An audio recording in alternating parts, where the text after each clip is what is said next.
Hi everybody, Dhaman Mehta here, and thank you for once again joining me on my journey as I go through my favorites on fanfiction.net. Um, God, sorry, I just took a sec and just again saw how I was, and I'm pretty sure I've looked like this in all of my videos where because I don't have a front-facing light, my bags under my eyes and all this stuff, I look like freaking shadows. But whatever, let's go in. Um, got a bunch of fanfics for you to talk about today, so let's dive in. Starting with Duel by Fantasy 1290.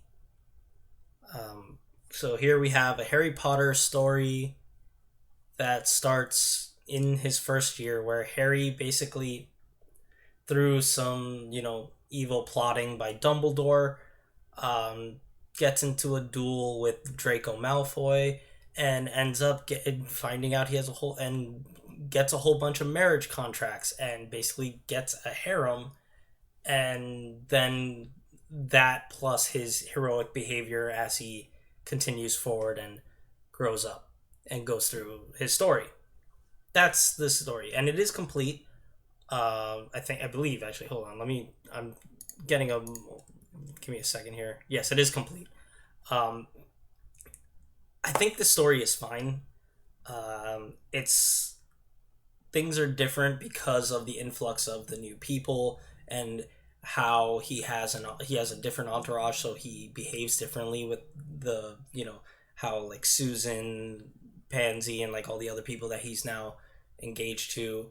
Um, so that leads to him growing differently, which causes some interesting stuff. And there's also overtly evil Dumbledore to be our big bad, um, like at the same time, it still fits canon's structure pretty well and like how it's paced. I feel, um, and the characters, at least like the relationship, feels more understandable in a sense where it's like they're starting this as kids, so it's not immediately let's just all start making out and doing this and stuff when they're like 12 years old.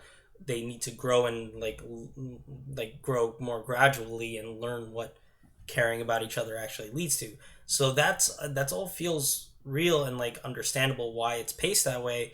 But at the same time, I just found it to be really slow because of that. Because um, that pacing means there's no like spicy bits or like big things really early on, and also at the same time, I felt like there just wasn't any really big dramatic moments or anything that really stuck in my head after I read it. So I think if you like the books, like the Harry Potter series, I would say give this a try. And I think, especially if you've read it recently, I think this flows pretty well to canon. I just don't have a personal reason to ever finish this or just come back to it because I just found it to be slow and unmemorable in a personal sense. So it's not going to stay on my list. Uh, Number two is Lost to the Sands by Giga Bowser NS. And this is a My Little Pony fic that's pretty damn interesting. Where Celestia basically, like a little bit after, like right after the start of the show, where like Celestia and Luna are just like now sisters again hanging out a bit, Celestia just falls prey to some weird condition which leads to her sleeping for longer and longer periods of time, and each chapter is basically her waking up to find that ages have passed and now the whole world is in like a new state of being because of and how it changed without her being there. um, it's an intriguing premise and leads to really interesting sections. I wrote them as like snippets, but it feels weird to call a 10K chapter a snippet. um, but that's kind of how it still feels because it's very much um, isolated sections. I think in total there's like six or seven because I think a few of them are place over like two chapters. But it's very very interesting to see like what these are as well as Celestia's reactions to how this happened and how Luna is taking care of the world in her absence. I just found this to be really interesting and the writing to be really great. the premise is super unique, and I have not really seen any other fanfics like this for My Little Pony, or really, at least none of the other ones are on my list or in this kind of way.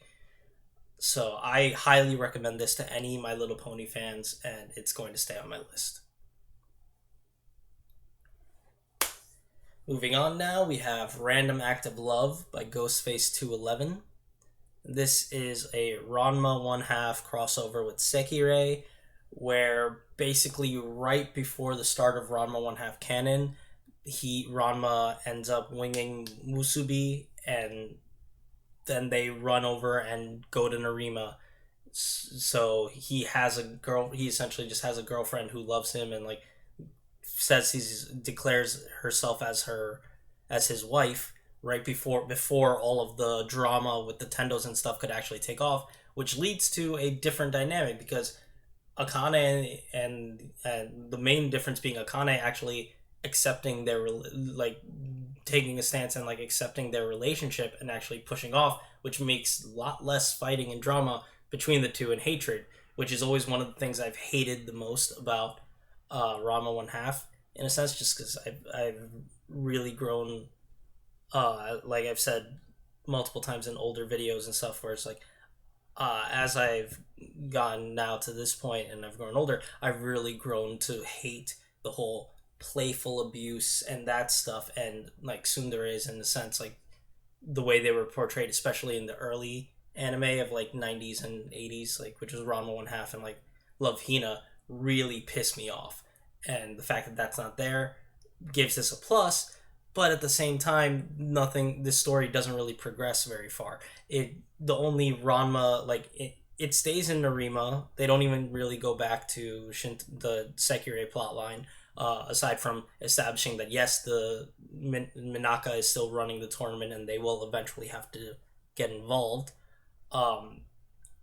And we do see a new thing where Mia is not in Shinto Teito, but instead Dr. Tofu's wife now. So that's another interesting bit.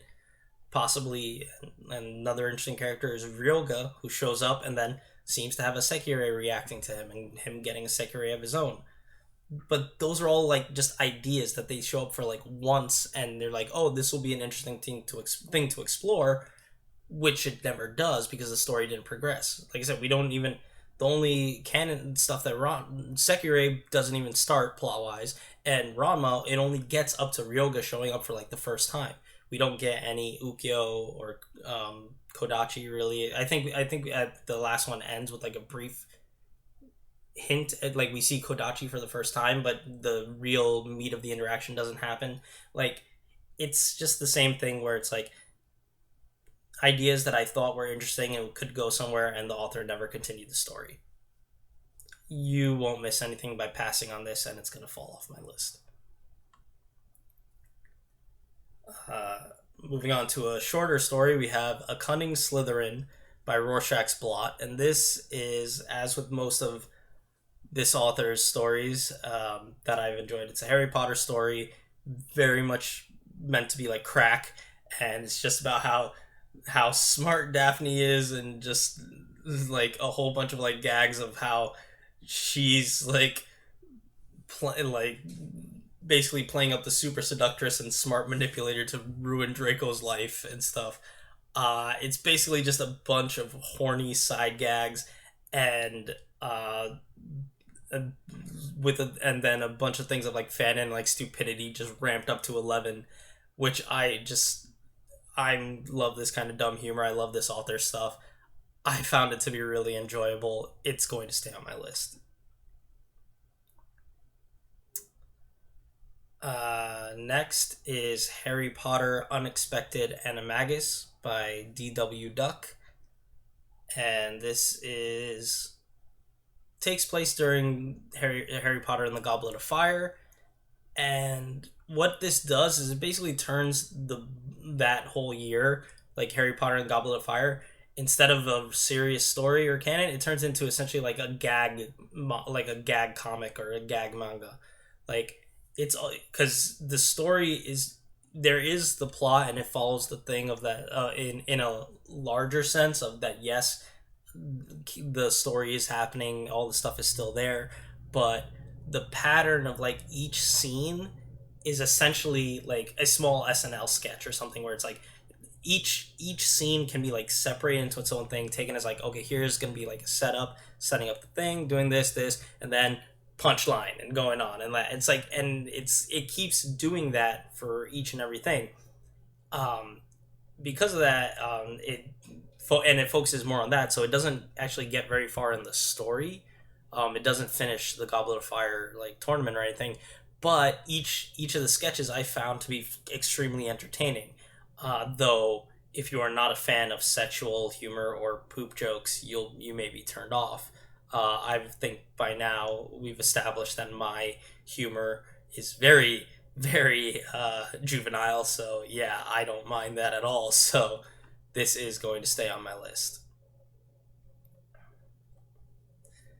Uh, Second to last for this video is Harry Potter and the Train to Nowhere. Harry Potter and the Train to Nowhere by Joshua the Evil Guy. I can't. Why am my words? Whatever. Sorry. This is another Harry Potter video game fic that, similar to I think the last one that I talked about, like in a video or two ago, where it doesn't even get to Hogwarts. Like it ends like I think on the train, or like right at the sorting. Like, so nothing really happens. This story goes very in depth into its game systems, um, and like pretty much more than a lot of the others. Most of the time, if I'm remembering, like most of them, they're just like, hey, there's level ups, and then there's occasionally, and the other ones be like, okay, there's stats and some skills, and that. This one's like, here's how the familiar system works, and it goes deep in, and here's how these things, and it also add, like on the train, they come up with a whole bunch of like crossover characters that seem to have been planned to be added as his whole party, with like characters like Raven, Xander and Willow from Buffy the Vampire Slayer. When I say Raven, I mean Raven from Teen Titans. Like I said, Xander and Willow. Oh my god, I can't remember the others, but I know there was like at least four other crossover characters that were visible, and that would have made Hogwarts really interesting, just having those people there as well. But again, as with the others, especially the biggest comparison would be the previous one, where again, interesting concept, had a nice idea for expansion, doesn't get very far, not really something you need to seek out. It's gonna fall off my list. And the last story for this video is All Alone with You by Avatar Nyx. And this is a Persona 3 not a crossover. Sorry. Oh my god. I'm sorry. I'm just so used to all these like stories that I say being crossover. This is a Persona 3 story told in the focus and style of only of a social link. So what we have is 11 scenes that take place over the course of the whole story. That would be like the moments that you rank up your social link for this character, and as well as like a date scene for Christmas. And it follows the whole plot of the game, and it ends with the game, and I freaking love it. I will say though, because it is structured like this, if you are not familiar with the story and plot of Persona 3, you will be completely lost, because like I said, this is basically 11 moments of a game that, if I remember when I first completed it, took me over 70 hours. So yeah, it jumps very, very much in time and story. And if you don't pick up on the context, if you don't have the context to pick up on, the clues of when each scene takes place, you're obviously going to be lost. However, if you are familiar with the game, I think what you have here is a really sweet love story that takes place in a world where we have duo main characters of both Minato and Femc, where this story is mainly told. There's like a couple, I think there's like one or two scenes that are told through Minato's point of view, but the main 99% of the story is told through the eyes of Femc. And I truly enjoyed this, both as a story of like a growing bond, and as a slight view into an alternate retelling of Persona 3. I truly enjoy this. I think if you like Persona 3, you will really like this story as well. and it is going to stay on my list. So there we have it, another video done for you guys. As always, links to all these stories are in the description. Feel free to give them a look. Fanfiction status time. I have now read 886 stories, and 416 of them have stayed on my list. So once again, thank you so much for watching. If you like this video or you like this series, leave a like or a comment. I always leave links to both the like I said, stories, as well as like the playlist for all these videos, my fanfiction.net profile, as well as the forum where I post this in pure written form as well. So give all those a look if you're interested, and I will see you in the next video. Take care.